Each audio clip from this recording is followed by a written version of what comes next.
Hello, friends. Welcome to Creative Medicine.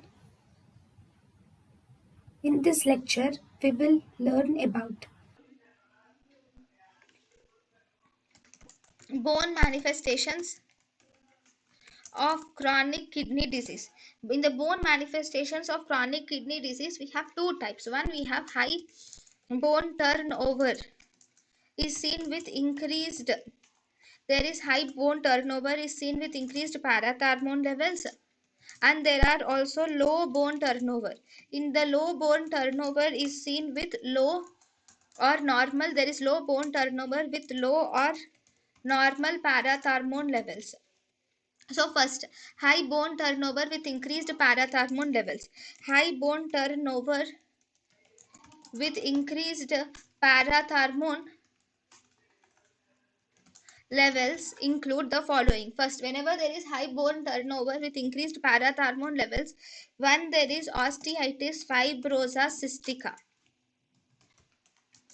And this osteitis fibrosa cystica is actually a classical lesion which is seen in the secondary hyperparathyroidism.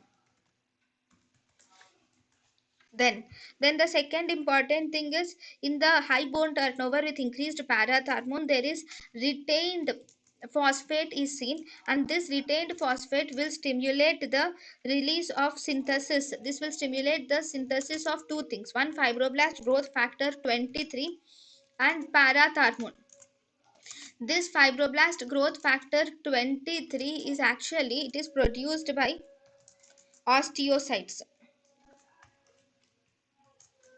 Then then because it activates the synthesis of this fibroblast growth factor 23 and parathyroid, this will stimulate the parathyroid gland mass.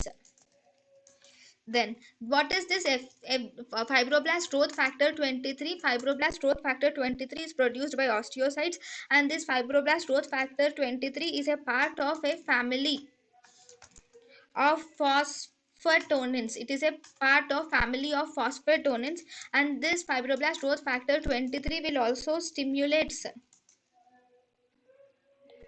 or this fibroblast growth factor 23 will promotes the renal phosphate excretion. Then then in whenever there is increased fibroblast growth factor 23, always this increased fibroblast growth factor 23 will indicate that we need a therapeutic indication.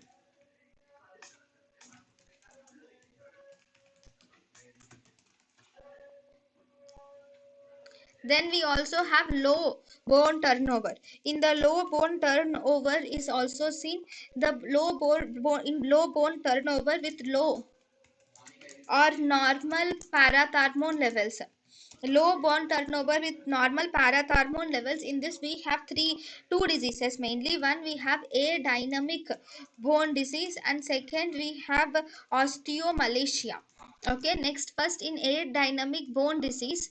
In a dynamic bone disease, it is mainly characterized by reduced bone volume is seen, and there is reduced bone volume, and there is reduced mineralization is also seen. Then in a dynamic bone disease, there is reduced bone volume and mineralization, and this will also result in excessive suppression of parathyroid production. Then in osteomalacia, osteomalacia is seen. So the osteomalacia, it is a defect in mineralization of the bone in adults. It is due to this chronic renal failure can result in osteomalacia. Now, what are the complications of dynamic bone disease? The complications of dynamic bone disease include, here in dynamic bone disease, there is increased incidence of fracture is seen in the patient, with bone pain is seen, and there is also increased vascular and cardiac calcification is seen. So there is increased incidence of fracture, bone pain, and increased vascular and cardiac calcifications are the complications of a dynamic bone disease. Increased incidence of fractures are mainly because of osteomalacia and reduced mineralization. Bone pain also occurs due to mineralization. thank you and thank you for watching.